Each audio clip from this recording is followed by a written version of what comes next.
On November 23rd, 2014, I and my family moved from Brasilia, Brazil's capital, to Washington DC, the US capital.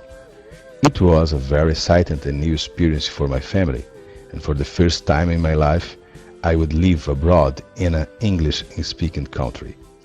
My history will be about the things that I did in Washington that I didn't used to do in Brasilia. To start, I'd like to show me at work in Brazil. Yes, at that round table discussion, the second guy from the left in a blue suit is me. I used to be very worried and worked from 9 a.m. to 7 p.m. But here in Washington my life has been very different from the one that I had in Brasilia. Actually, I bought and carried a real Christmas tree for the first time in my life in the sea. And here, as you can see, I use only tennis shoes, jeans and t-shirts. Unless I have a meeting at the World Bank or attend a farewell party like the one for the Brazilian ambassador in Washington. Currently he is Brazil's foreign relations minister. Living during the winter in the sea was definitely an experience that I did not used to have in Brazil. I never saw a lot of snow like I saw here. My daughters loves snow and learned to sing Let It Go. Yes, Elsa and Anna were the first Disney princesses for Ananda. I don't remember the last time I took a bus in Brasilia, but here I take it every day to come back home from my daughter's school. We have a lot of fun together. Here I am in charge of cooking, cleaning the house and ironing clothing by myself. Every Saturday me and my wife do a deep cleaning in the apartment. About sports. Here I had the opportunity to go to basketball and baseball games instead of soccer games. I confess that I don't understand baseball well, but I have a lot of fun at these matches.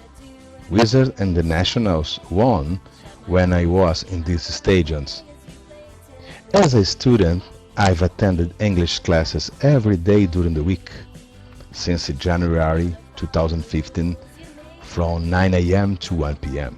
After class, I have a lot of sandwiches. Well, every evening I have to do homework too.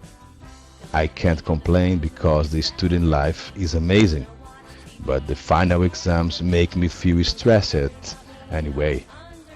When the spring began, I found out the pleasure of biking in the sea. It is a bike-friendly city. In the last 10 years, I can remember the last time I biked as much as I have here. I have the opportunity to know a very famous university in Washington. It's famous because many famous politicians, federal government and international organization officers have studied there. Last April 21st, 2015, I attended Bill Clinton's lectures there. Walking down the university hallway, I found Frank Underwood in the Hall of Fame of Georgetown University. I was able to visit George Washington's house at Mount Vernon. I strongly recommend that everyone visit it because it is a very interesting and pleasurable place. Actually, I like it so much that I went there 2 times. We have lived long enough in the city to know all the Smithsonian museums. My favorite is the Air and the Space Museum, but I like a lot of the National Galleries too. But if I had to choose the most inspiring place on the National Mall, it would definitely be the Martin Luther King Jr. Memorial.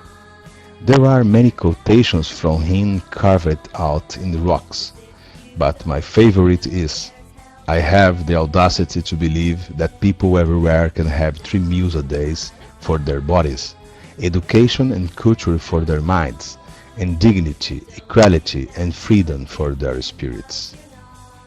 I would like to thank everyone at ICLS. I have had fun in this school learning English. I have been here every morning from 9 a.m. to 8 a.m. since January 2015. I would like to thank everyone, my dear teachers, my classmates, and all the school staff. Now, my time here is finishing for a while. I hope to come back.